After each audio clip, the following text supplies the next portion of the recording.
আসসালামু আলাইকুম এভরিওয়ান। দই বেসানোর জন্য আমি একটা হাঁড়িতে পানি নিলাম এবং পানির মধ্যে পরিমাণ মতো পাউডার দুধ দিয়ে ভালো করে পানির সাথে পাউডার দুধটা গুলিয়ে নিলাম। দই বেসানোর জন্য দুধ ভালো করে জাল করার জন্য হাঁড়ি চুলায় বসিয়ে দিলাম।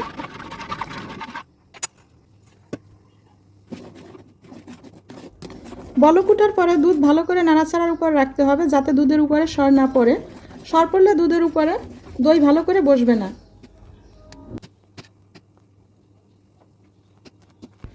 এভাবে সারাক্ষণ নাড়াচাড়া করতে হবে যাতে সর না আসে দুধের উপর। এই ছোটো হাঁড়ির বীজটা আমি দই বসানোর জন্য একদিন আগেই তৈরি করে নিলাম, তবে এই বীজটা তৈরি করা একটু কঠিন এবং সময়ের ব্যাপার। দুধ শুকিয়ে ঘন হয়ে গেছে, এখন আমি 1 কাপ পরিমাণ চিনি দিয়ে দিলাম।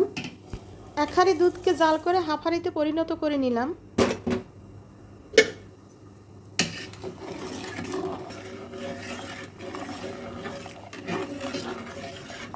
টক মিষ্টি দই তৈরি করবো বলে চিনির পরিমাণ কম দিলাম, তো আপনারা যদি মিষ্টি বেশি খান তাহলে পরিমাণ বাড়িয়ে দিতে পারেন।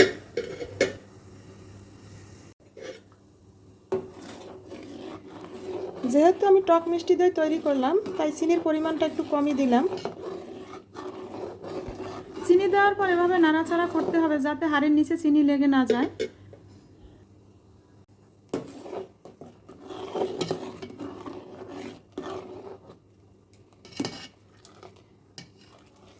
দুধ শুকিয়ে ঘন হয়ে আসছে, ভালো করে নাড়াচাড়া করতে হবে যাতে দুধের সর না পড়ে।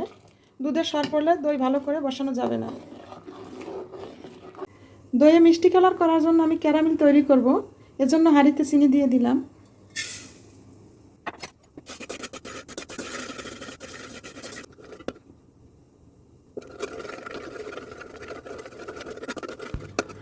দইয়ে মিষ্টি কালার করার জন্য এভাবে ক্যারামেল তৈরি করে নিলাম।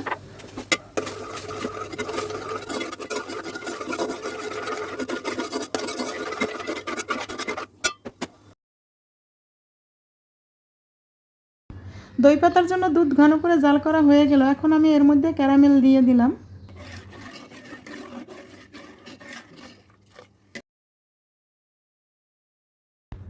এখন চুলোর থেকে দুধ উঠিয়ে ঠান্ডা করে নেব। দুধ এমনভাবে ঠান্ডা করে নিতে হবে যাতে কুমকুম গরম থাকে, কারণ কুমকুম গরম দুধ দিয়ে আমি দই বসাবো। মাশাআল্লাহ, দুধে ক্যারামেল দেওয়ায় দুধের কালারটা মিষ্টি কালার হয়েছে, খুব সুন্দর একটা কালার হয়েছে।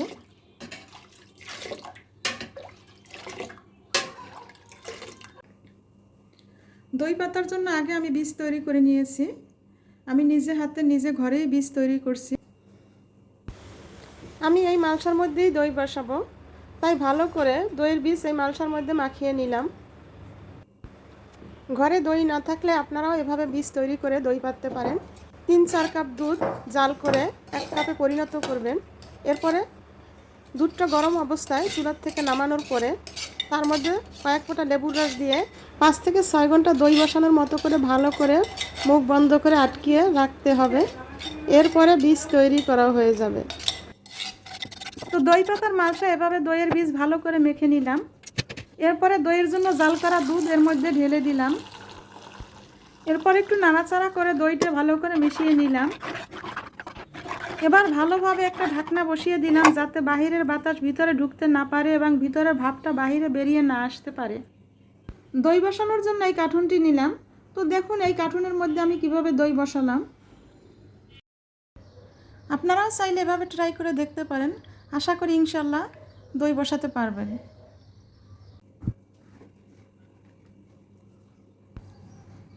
তবে বীজ তৈরি করা একটু কঠিন ব্যাপার, যদি পারেন বাহিরের দই দিয়েই দইটা বসানোর চেষ্টা করবেন।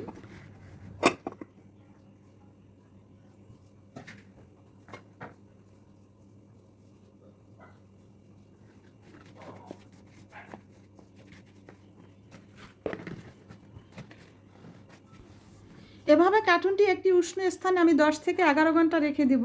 এরপরে দেখব আমার দই কিভাবে বসলো বা কেমন হলো। তো চলুন দেখি কিভাবে কি হয়। 10 থেকে 11 ঘন্টা হলো, চলুন দেখি দই বসানো কেমন হলো। আমি এখন কার্টুনটা খুলবো। কার্টুনের মধ্যে যে দই বসালাম, তা চলুন দেখি কিভাবে কীরকম হলো আমার দই বসানো।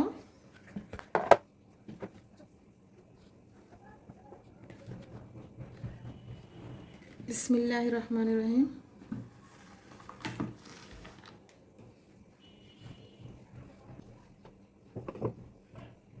মাশাল্লাহ মাশাল্লাহ, খুব সুন্দর দই জমেছে। তো এখন আমি এটাকে ফ্রিজে রাখবো। ফ্রিজে রাখলে আরও দইটা শক্ত হবে এবং জমাট বাঁধবে।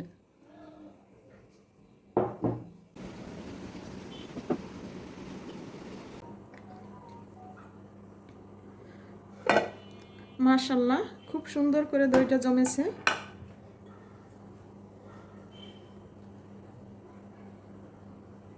বিসমিল্লাহির রহমানির রহিম। কত সুন্দর করে জমেছে দইটা দেখুন। যদিও একটু পরিশ্রম হয়, তবুও পরিশ্রম করে নিজ হাতে এভাবে মজাদার সুস্বাস্থ্যকর খাবার তৈরি করার আনন্দটাই আসলে অন্যরকম।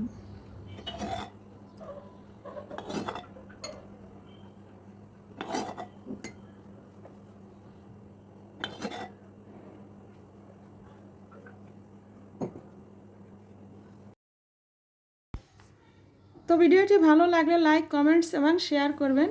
এরকম আরও নতুন নতুন ভিডিও পেতে আমার চ্যানেলটি সাবস্ক্রাইব করে পাশে থাকা বেল আইকনটি ক্লিক করুন। সকলের প্রতি শুভ কামনা রইল। সকলে ভালো থাকবেন। আল্লাহ হাফেজ।